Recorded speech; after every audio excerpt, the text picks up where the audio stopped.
کہ انہوں نے ایک نیا مذہب بنا لیا تھا عیسائیت، جبکہ کوئی نیا مذہب نہیں بنایا. یہ لوگوں کی بڑی بھاری غلط فہمی ہے. قرآن کریم نے عیسائیت کے نام سے کوئی مذہب دنیا میں ذکر ہی نہیں کیا.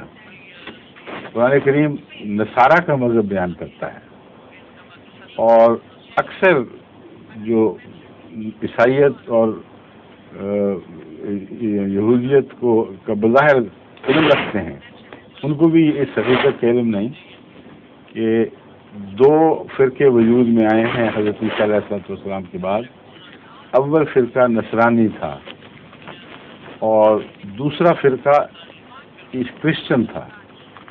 کرسچن فرقہ سینٹ پال کے ذریعے وجود میں آیا ہے، اور اس کا حقیقت میں حضرت عیسیٰ علیہ السلام کی تعلیمات سے کوئی تعلق نہیں ہے. یہ بگڑا ہوا ایک عیسائیت کا تصور ہے جس کی بنیاد سینٹ پال نے ڈالی. جو نصرانی تھے ان کی شروع سے ہی ان سے لڑائی رہی ہے اس بات پر، اور بھاری اختلافات رہے ہیں.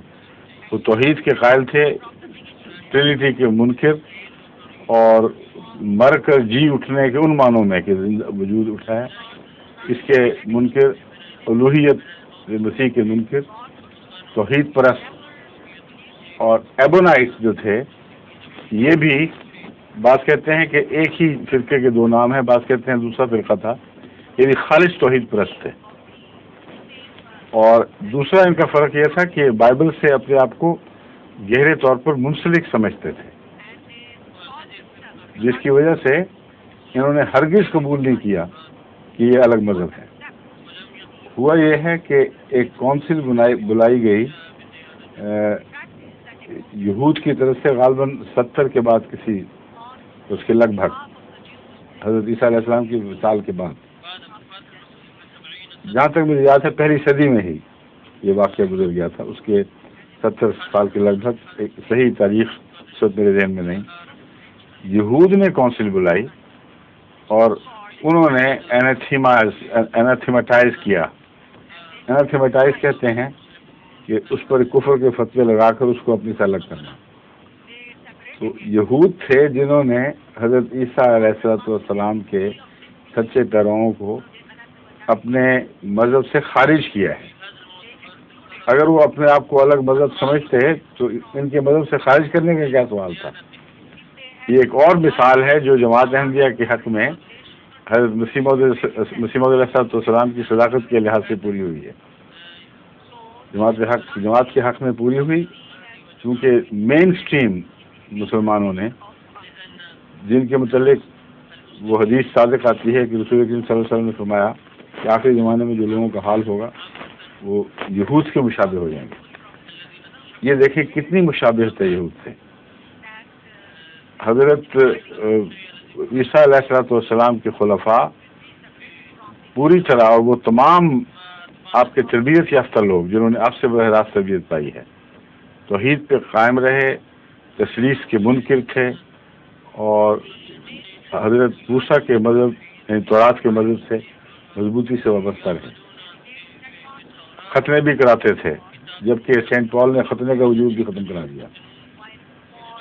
اور ان لوگوں کو ان کی قربانیوں اور اثار کے باوجود، مسلسل یہودیت کے ساتھ اپنے تعلق کو قائم رکھنے کے باوجود، یہودی علماء نے ایک کونسل بلا کر ایناتھیماٹائز کیا ہے اور ان کو کفر کا فتویٰ لگا کر ان کو مذہب سے باہر نکالا ہے زبردستی. جب مذہب سے باہر نکل گئے ہیں تب بھی 300 سال تک ان میں سے جو توحید پرست تھے انہوں نے کبھی یہودیت سے اپنی علیحدگی کا انکار نہیں کیا، اقرار نہیں کیا، علیحدگی کا اقرار نہیں کیا، اسے تسلیم نہیں کیا. یہی وجہ ہے کہ اب جو کیوز میں تحقیقات ہوئی ہیں ان تحقیقات میں بعض مشکلات پیش آ گئی ہیں. جو محققین ہیں ان کو اس بات کا تو علم نہیں جو ہم سمجھتے ہیں، اور قرآن کے حوالے سے ہمارا سمجھنا آسان ہو گیا ہے. یہ تعجب کرتے ہیں کہ بعض کیوز میں یہودیت اور عیسائیت دونوں کی باتیں ملتی ہیں. تو کیسی کیوز تھیں؟ بعض کہتے ہیں کہ ہو سکتا ہے پہلے یہودیوں نے استعمال کی ہو، پھر عیسائیوں نے کی ہو. اس پر میں ریسرچ کروائی ہے، ہم اور بھی کام کر رہے ہیں۔ واقعہ یہ ہے کہ غلط ہے، خود اس بات کو رد کرنے والے کہتے ہیں کہ نہیں، اس سے پہلے یہود کے زمانے میں، حضرت عیسیٰ سے پہلے ایسے کوئی واقعات نہیں تھے، کوئی شواہد نہیں ملتے کہ وہ اس طرح مجبور ہو کر غاروں میں پناہ لے کر اپنی توحید کی حفاظت کیا کرتے تھے۔ اس لیے یہ وہ غاریں نہیں ہیں، اور ان میں واضح طور پر عیسائی موحدین کے آثار ملتے ہیں، اور یہ جو علامتیں ہیں مختلف، یہ انہوں نے خاص طور پر ذکر کیے ہیں، ان کے نقشے کھینچے ہیں۔ پرانے زمانے میں بس علامتیں ہو گئی تھیں جن سے عیسائیت اور یہودیت کے بعض طور طریق پہچانے جاتے تھے۔ ان کا بیک وقت ایک غار میں ملنا وہ بات ثابت کر رہا ہے جو قرآن سے ہم نے پائی، کہ دراصل یہ یہودی مذہب یعنی تورات کے مذہب پر قائم رہنے والا فرقہ تھا، اور کوئی الگ مذہب وجود میں نہیں آیا۔ اور اس کی تائید حضرت عیسیٰ علیہ السلام کا اپنا یہ قول کرتا ہے کہ میں تورات کو منسوخ کرنے، کتاب کو منسوخ کرنے نہیں آیا، بلکہ اس کی تکمیل کرنے آیا ہوں۔ تکمیل سے مراد ہے ان کو پورا کرنے آیا ہوں۔ لفظ تکمیل جو اردو میں استعمال ہوتا ہے بائبل میں، وہ دراصل ایک غلط تاثر پیدا کر دیتا ہے، وہ کہ پیغام نامکمل تھا اور اسے مکمل کرنے آیا ہوں۔ حضرت عیسیٰ علیہ السلام ہرگز یہ نہیں فرما رہے، کہتے ہیں میں ایک شوشہ بھی کتاب کا منسوخ کرنے نہیں آیا، بلکہ تکمیل یعنی اسے پورا کرنے آیا ہوں۔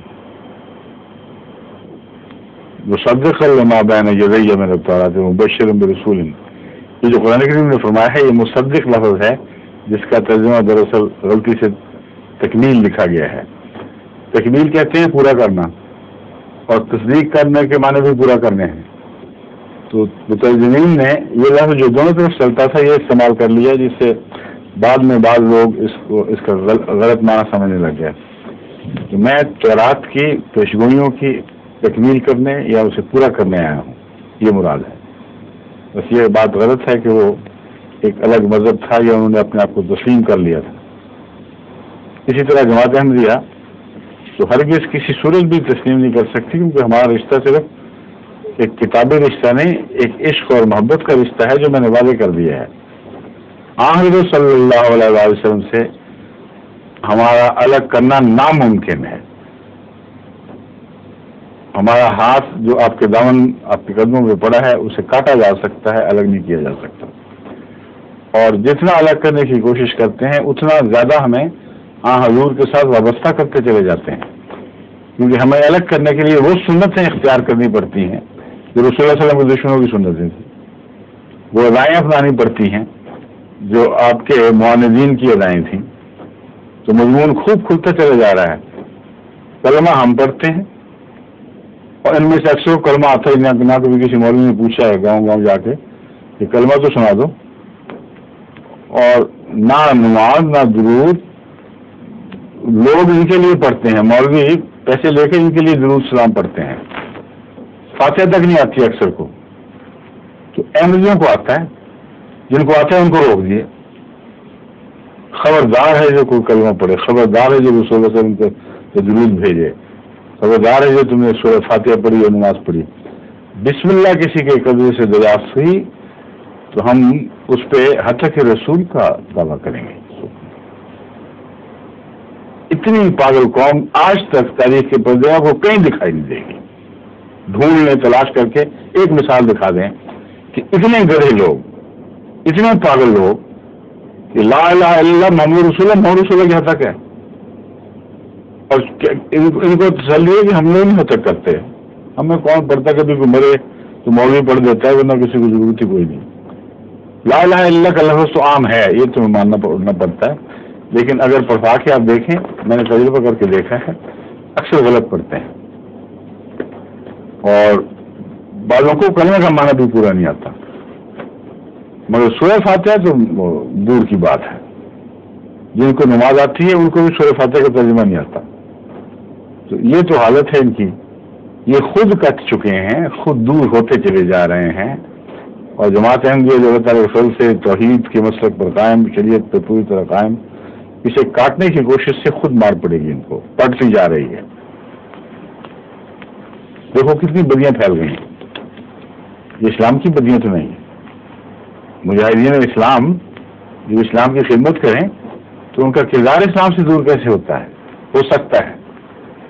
اور ایک اور بات آپ نوٹ کر لیں کہ جتنا یہ جماعت احمدیہ پہ ظلم کرنے کی کوشش کرتے ہیں، اسے اسلام سے کاٹنے کی کوشش کرتے ہیں، ان پر ضرور وبال پڑتے ہیں۔ اب پاکستان میں دیکھو، پہلے گرمی کا وبال اب ہٹا ہی تھا ابھی کہ طوفان اور سیلاب اور مصیبتیں بڑھ گئی ہیں، فصلیں تباہ ہو رہی ہیں، ایک عذاب کا عالم ہے، اور یہ جب بھی مولوی نے شرارت کی یہ ضرور ہوا ہے۔ اپنی تاریخ سے دیکھو تو یہ بات ہے، ہماری پناہ حضرت محمد مصطفیٰ صلی اللہ علیہ وسلم، آپ کے دامن کو چھوڑ کر جماعت احمدیہ کے لیے کہیں کوئی پناہ نہیں ہے، کیونکہ آپ خدا کی طرف سے پناہ بنائے گئے ہیں اور اللہ کا سایہ آپ کے سر پر ہے۔ اس سائے سے باہر جماعت احمدیہ نکلنے کا تصور درکنار، اگر کوئی زبردستی نکالنے کی کوشش کرے گا تو نامراد ہو جائے گا، وہ خود ٹوٹے گا، خود ٹکڑے ٹکڑے ہوگا۔ رسول اللہ صلی اللہ علیہ وسلم سے اس کا دامن، اس کا ہاتھ آپ کے دامن سے کاٹا جائے گا، کاٹا تو نہیں، وہ خود ہی چھوڑ بیٹھیں گے، یہ کہنا چاہیے تھا۔ وہ دامن چھوڑتے ہیں تو ایسی باتیں کرتے ہیں، یہ تو غلطی سے وہ ایک زبان کی راہ میں بات نکل گئی، مگر میں جب غور کرتا ہوں تو پھر خیال آتا ہے کہ محاورے درست ہونے چاہیے۔ رسول اللہ صلی اللہ علیہ وسلم سے ان کا دامن چھٹتا ہے تو پھر یہ ہمارا دامن چھڑانے کی کوشش کرتے ہیں۔ یہ ناممکن ہے کہ کسی کا ہاتھ حضور رہ کر ان کے دامن پر ہو اور دوسرے ہاتھ سے دوسرے کے دامن چھڑائے۔ وہ تو لوگ تو بلا بلا کے پکڑاتے ہیں کہ دامن کو۔ آگے چلیں۔ ظہور مہدی آخر زمان